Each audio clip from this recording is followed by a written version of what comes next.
Hello, I'm Nicholas Love, Chief Executive Officer with the Kulur Group, a place where dope thinking happens inclusively and exclusively. Welcome to the first edition of Dope Thinkers Only. And I'm joined by three dynamic and dope talents. Whether you're a creative, whether you're a curator, whether you are a writer, these three fit the bill. I'd like to introduce Sean Ferguson, who is the Executive Creative Director and Partner with the Kulur Group. Johnathan Butler, who is one of the most dynamic writers of his time, Senior Marketing Advisor and Strategist with the Kulur Group. And then Safaniya Stevenson, one of the most hilarious, unique personalities I've ever had the pleasure of meeting, who is a marketing advisor with the Kulur Group. And certainly, I'm really just delighted to have all three of you join me for a very important conversation. So thank you very much for your time. I want to really, start out by saying we know in the field of marketing that the audience has to be at the center of literally everything that we do. Otherwise, you're going to find yourself in a different scenario, just as Solo Stove's former CEO, but that's a different conversation for a different day, or we might get into that today. But we know that 2023, 2024, there's been a lot of focus on artificial intelligence. But I really want to emphasize the term intelligence first and talk about it through the lens of audience intelligence, cultural intelligence, human intelligence, and then artificial intelligence. So Sean, I'll start with you. When you think about those four areas, why is it so important to have all of those things working together for entities or brands developing a go-to-market strategy? I think it just cuts down the time, to be honest with you. And then there's, I used to, perfect example for the creative part of it, I used to digitally paint, and one piece takes 9 hours. Right now, you can do it in roughly 90 seconds. So that's a huge part. It's going to cut down the time. There is also a movement too now with artists and designers. AI is going to take over your job. It's not. We had that with Canva. We had that with Dreamweaver was going to kill the web developer. It's just another arsenal or toolbox, and it can be used all around. I personally use it for brand strategies. I have an idea, I have an outline. Hey, what am I missing here? Review this. And they have a lot that has been trained off of brand strategists. Just combs through articles and blogs. So you have this kind of dynamic worldwide view. You're not just getting, stuck into the subject of a singular unit, or hey, I watch Chris Doe in this part, so all of your strategies start sounding like that. You get this nice, full, almost inclusive, unbiased, brand strategy of things that you didn't think about. Another perfect example would be Texas. I didn't think about the disabled or the Hispanic population down there, and it actually really ended up shaping one of the brand strategies that we were creating. Interesting. Safi? I think to Sean's point too, that is kind of where, we'll lean more into like cultural intelligence, but sometimes bias does play a role with cultural intelligence that kind of comes in with it. And I just think that, cultural intelligence in particular is so important because it's not something that AI can pick up. Like me and Leanna, who's another person at Kulur here, we were talking about, going into ChatGPT. And, does ChatGPT understand what fumble the bag means? And you get back these queries that have football. And you're like, oh, yeah. So you cannot write this with any cultural depth. Got it. So I just think it's super important about how all those things work together. And kind of like to what Sean said, there's a mixture of being able to use that non-bias to help kind of with the foundational approach, but the nuance and connection with audience actually kind of comes in with some of that cultural bias and experience. Johnathan Butler, I'm very interested in your perspective here, brother. I don't want to repeat what's already been said, but to piggyback off of both points, artificial intelligence, like search engine optimization, is here to stay. There's just really no getting around that, and it's going to prove effective and efficient to those that can use it the best.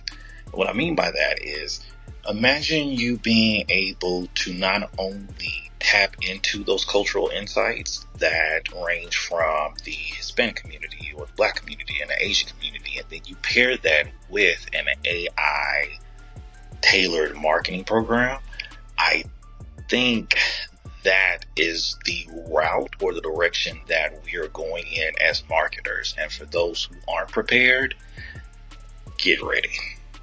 Yeah. A few years ago, Jonathan, I'm gonna kind of come back to you, but a few years ago, you wrote a very powerful article, right? When Gucci had their blackface incident, right? And certainly, I've been a fan of your work for quite some time. And I really want to park parenthetically here between you and Safi, because you've both talked a little bit about cultural intelligence. And I guess first and foremost, let's first define what that means. What does cultural intelligence mean to you? And Jonathan, we'll start with you first. Yeah. Cultural intelligence for me is understanding that not everyone thinks, looks, behaves the same, and appreciating that. You have a lot of companies that, quite frankly, do a poor job at acknowledging those consumers who are maybe different than those who sit in boardrooms, which is the very reason why cultural intelligence, when you look at something like the Gucci campaign, should have been avoided if you'd had a person that looked like me in the room. Let's just call a spade a spade. So cultural intelligence, again, just to summarize, is about understanding different POVs or walks of life and making sure that you're able to speak to them in the most culturally authentic way. Safi? Yeah, and kind of to what Jonathan said, is just also understanding that there also has to be kind of this layer of authenticity and genuineness to how you act on cultural intelligence. It's not just a study of people and a study of habits when you try to activate it. It is really having a genuine and authentic connection and understanding. That way, when you have these marketing campaigns and when you have these activations, it feels true to the audience that you're talking, and I'll say with, not at. I think cultural intelligence helps brand marketers really get in with an audience versus talking at an audience. And that's really kind of where, again, even circling back to the conversations we were having before about AI talks at us a lot. It gives us a lot of information. It feeds us stuff. But community is always going to be community, and that is being a part, being surrounded with things. So I think a portion of the cultural intelligence is really trying to bring people into you versus talking at and pushing something at you. Yeah, Safi, I really appreciate your perspective there. And I think it's really critical, to talk a little bit about, first and foremost, just the definition of culture, right? Because, to your point, authenticity is important, and certainly a recent article from our Chief Brand Officer, Willie Blue, right? Consistency is important. And I would even take it a step further that says that you can't have brand authenticity and brand consistency without having brand vulnerability. And that's another conversation, but I do think it's important for us to kind of take a step back as we're talking about cultural intelligence and really underpin the importance of separating beliefs and behaviors, right? Because when we start talking about, the definition of cultural intelligence and we give framing to culture, right? Culture is an action that forces people to change how they think or how they behave, right? And so your ability to understand those actions, right? And then authentically, consistently, and with a layer of vulnerability, that insights to really map to behaviors as opposed to just beliefs, right? It's how you arrive at that level of authenticity. So I do, really appreciate the perspectives here. I guess, Sean, Jonathan, Safi, I'd be interested in hearing, because we've talked a little bit about cultural intelligence. We started off talking a little bit about artificial intelligence, but how is creativity amplified through artificial and cultural intelligence? Because the two have to run in tandem with one another. And Sean, I'll start off with you, because Lord knows you've dropped several mics with some of Kulur Group's visual approaches to some of our thought leadership pieces. I think it eliminates the brainstorming. It eliminates, there's a lot of times in the past when you were designing, you had to design on paper and get the idea out of your brain on the paper, and then you got to go source the imagery, put it together, design it out, do it in vector and so on. It's kind of eliminated that piece of it where I have this thought in my head, prompt it, regenerate until I get to a nice spot. Then I bring it into Photoshop. So I feel like it's kind of a two-pronged system. Is one of them, it allows you to rapidly brainstorm, which is great because it's the things that I call happy accidents. Something accidentally happens, and you're like, oh, and that just sparks something in you, and you get this really kind of this masterpiece to come out of it. The second thing is it allows me to create stuff that I necessarily wouldn't be able to create off the board, or it would take me 4 or 5 days to create. As you've seen with some of the 3D stuff that we did, that was AI. I don't have skills in the 3D program, so I can't sit there. I mean, I can learn it, but it's going to be 2 weeks. Our clients don't have 2 weeks. So I think it really, it enhances creativity at the same time while not stifling it. And I think the only time you end up stifling creativity is when people rely 100% on that. And I can tell you through a LinkedIn browse, I can tell you through a Facebook browse exactly which companies are using straight AI and which ones are actually using it very cleverly and very smartly. I was going to add on. I was going to add on to that, because I think that is where the AI and cultural intelligence start to shake hands. Because the fact that I even think about Sean, the Harriet Tubman photo that you made for us. I can only imagine maybe some of the crude or unusable versions that came back from that. And like you said, if you were with another company or another brand that didn't have that gut reaction of this is wrong, or this is not going to gel, or this is offensive, that iteration gets put out. And that kind of even goes back to Johnathan's kind of like Gucci article that he wrote. There was no one in that room to have that cultural gut check to say, this is offensive, or this is not going to resonate with our audience. Same thing, even not as crude as something like racially charged, but you put something through AI, or you pull something out of Claude AI or ChatGPT, and it's the most generic, plain thing you've pulled out. Culturally, you have to look at it and say, this is not moving. This does not resonate with our audience. And so you can't just take it out of AI and reveal it as it is. It does need those tweaks. And the only people that can do that are humans who have that gut to say, we need to check this. And I think that's where the cultural intelligence comes in, is really that gut check that people have based on, like Nick said, those beliefs and those behaviors are constantly that gut check. And you have to have a really large variety of that to make sure there's no blind spots before you roll it out. And also just understanding too, that we can all have the same beliefs, but have extremely different behaviors based on the shared belief that we have. And those are so many different iterations that can come up from that, from a marketing and communications perspective.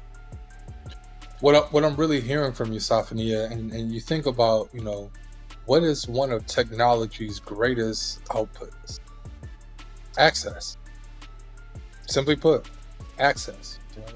And so in a day where diversity, equity, and inclusion is being challenged on one side, right, with regards to organized offices, official positions, right, you have artificial intelligence, at least in the way that we're talking about it from a creativity perspective, really doubling down on the value of creating access to different perspectives, right, that can then ultimately accelerate and elevate the end product. So it's a really interesting conundrum when you actually to kind of take a step back and you think about the role that that AI is playing, but the current political environment of DE&I actually being under constructed. But we'll talk about that later. Sean, Safaniya, I actually want to kind of come back to the Harriet Tubman component, right? And I would love for both of you to actually just kind of give some perspective on this. And for those of you who may not necessarily know what we're talking about, 2024 is the 25th anniversary of the term challenger brand. Kulur Group is a challenger brand agency. Right, we've parked parenthetically on this. This year would have been, I want to say, and Safi, keep me honest if you remember, it would have been the was it 200th or 100th anniversary of Harriet Tubman, a birthday? 200, something like that. Don't embarrass me with history right now, Nick. Don't embarrass let's me. Use AI. Let's use AI. Hey, chat GPT real quick. But we certainly, when you talk about some of the greatest challengers in the history of life, right? Harriet Tubman fits that description. And not through the lens of how you think about challenger from the perspective of, through the lens of a business construct, right? But disrupting an established structure to ultimately be able to facilitate change to an existing industry without having the business resources to be able to do that, okay? And so Sean, I thought, did a phenomenal job in his approach to creating the graphic with it, right? Where it was really this example of Harriet Tubman giving a TED talk to a population that did not look like her. And for me, that was a very powerful, creative approach. And Sean and Safaniya, I would just really love, and I'll start with Sean, I would really love to just kind of get some perspective of, as you were kind of going through that process, and what was that that's it moment that came for you? I think it was just a mixture of modern and sensibility. Also kind of like what we were talking about before too, like taking a cultural perspective.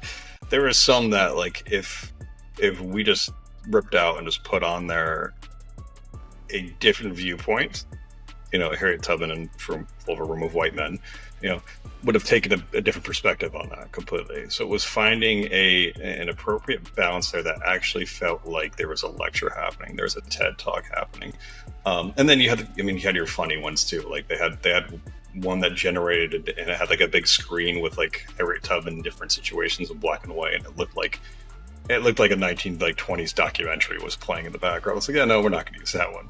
So yeah, it was finding a balance that was one, culturally appropriate, two, couldn't be misinterpreted, and then also felt real, felt understanding, and felt recognizable. And yeah, there is the little AI connotations there, the art style and so on, but it was those three things that, like, I think we landed on with that, and I was like, yeah, this one's it. Like it's marks all those boxes. Safi, for a major contributor to that article, just kind of curious, when you saw that creative kind of come through, like, what was your initial reaction? I can't remember. I was trying to find the text when you sent me the different iterations. And I think I said an expletive, but it was something, positive towards Sean. I was like, oh, this is the... It was something like that. And I think it was because, like Sean said, there was this really delicate balance between it being... I think Kulur's approach to how we do our art style with some of these covers is very intentionally and, I would say, purposefully provocative. And there's always that fine line between it being, again, crude and off-putting to it being lame and whack. And so we find that right in the middle. And I just remember seeing those graphics. It was that one, and it was the Snoop Dogg solo stove too, where I was like this is that lane where it fits right in. It reiterates and amplifies, I think, the copy that we write for these articles, and our unique and really, standing on business standpoint when we have these things to say. And I think those images that Sean has created to couple those really just takes it to that next level. And I always think that it's like Sean said, kind of, I've seen it and you're like, maybe not this one, because the images themselves can say something different, but there's always that really good coupling of what the blog says and how the images amplify it. And again, that doesn't come straight out of the machine. That comes out of the machine with working with the creative like Sean to take it and pull it back or dial it up in the way that's appropriate based on that cultural gut check. Jonathan, I'll quickly toss it over to you, actually, because you had a recent article that came out in terms of the front porch series. If you haven't read it, take a look at it. I thought Jonathan did a phenomenal job capturing that. When your creative kind of came out, what was kind of your initial reaction to Sean's approach? So we had the initial image. I was like, okay, cool. This is dope in every sense of the word. And then you were like, no. Hold, wait for it. Then you dropped the other image and it had the Dope Thinkers Only. The text on the steps, and I was like, yeah, that's it. That's the one. Yeah. Yep. Teamwork makes the dream work, right? So not unless you're the Lakers. Literally, right? Which I'm so hurt right now. Unless you're the Lakers. Yeah, we'll talk about Bron and Bronny James and what that looks like over the summer at a later date. But again, I really appreciate everybody's time. Thoroughly enjoyed the conversation. As everyone can tell, dope thinking is happening at the Kulur Group. So run with us or run from us. We're out. Peace.